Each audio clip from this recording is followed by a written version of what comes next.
Herkese merhaba. Size olağanüstü güzel bir tatlı yapacağım. Ev işi bir katmer tatlısı. Tek lokmalık ve buna herkes bayılacak. Buyurun önce şerbetle başlayalım.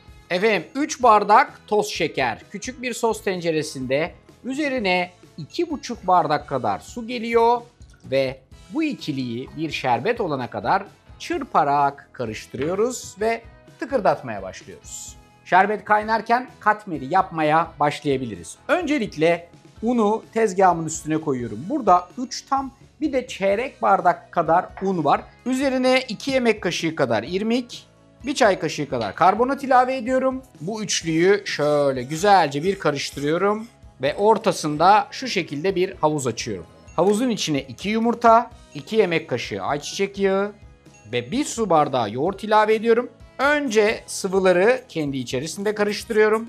Arkasından da sıvılarla kuruları yoğrulabilir bir kıvama getiriyorum. Çatalla tezgah çizilir mi diye korkmayın. Çünkü T1 porselen tezgah bu tip darbelere, çizilmelere, ısınmalara, soğumalara, yanmalara karşı olağanüstü dayanıklı süper bir arkadaş. Özellikle de böyle yoğurmalı işlerde çok güzel. Hamuru şöyle güzelce harmanladıktan sonra 2 eşit parçaya bölüyorum ki soğuması kolay olsun ve aynı şekilde açması da kolay olsun. Arkasından buzdolabında birazcık dinlensin diye birazcık bekleteceğim. Yaklaşık 15 dakika kadar. O arada şerbet kaynadı. Bunun da işi tamam. İçine birkaç damla limon suyu. Limonu da sıktık. Bu da burada azıcık soğusun diye bekliyor. Geri geldim tezgaha. Bakın sadece şu şekilde birkaç tane spatula darbesi genel temizliğini hallettim. Sonra bir peçete daha da genel temizliğini hallettim. En son nemli bir bezle silerek tezgahınızı tertemiz pırıl pırıl hale getirebilirsiniz. İşte T1 tezgahla çalışmanın hayatta böyle kolaylıkları da var. Hamur dolapta birazcık dinlendi. Sadece 15 dakika kadar artık tezgahın üstünde bunu güzelce açabiliriz. Bakın hali hazırda tezgahta açmak için birazcık yumuşak. O yüzden elinizin altında bir parçacık un olsun ve bir oklava ya da merdane ile hamurunuzu mümkün olduğu kadar dikdörtgen şeklini verecek vaziyette güzelce açmaya başlayın. Açma işini bitirdikten sonra da fazla unundan birazcık şöyle kurtuluyorsunuz ve arkasından bunun ara katını yağlama işi. Oda sıcaklığında bir tereyağı bu iş için ideal. Her bir böyle açtığınız parça için yaklaşık 2 yemek kaşığı gibi düşünebilirsiniz.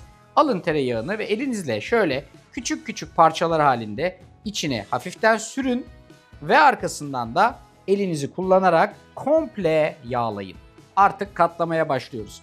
Uzun köşesi size yakın, dikkatli vaziyette alıyorsunuz. İlk parçayı içeriye doğru katlıyorsunuz. Yürüterek hafif bir rulo formuna ulaştırmaya çalışıyorsunuz. Hemen arkasından da yaklaşık 2 parmak kalınlığında kesiyorsunuz ve artık katmerleriniz kızartmaya hazır. Yağınız yeteri kadar ısındıktan sonra bu arkadaşlar içine giriyor. Bakın önce hafif bir bastırıyorum. Arkasından da direkt olarak yağın içine bırakıyorum.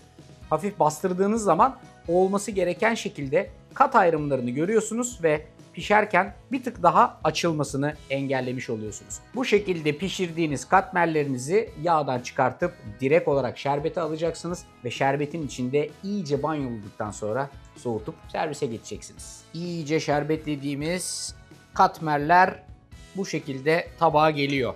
Son kalan şerbeti de insanın vallahi ağzı sulanıyor. Şöyle üstüne gezdiriyorsunuz. Birazcık da şöyle pirinç fındık. Servise hazırız. Efendim ben katmer tatlımı alır giderim. T1 porselen tezgahıma iyi bakın. Bakmak, görmek, incelemek isterseniz kalem mağazalarında. Yapmak isterseniz bu tatlı için doğru yerdesiniz. Hepinize afiyet olsun.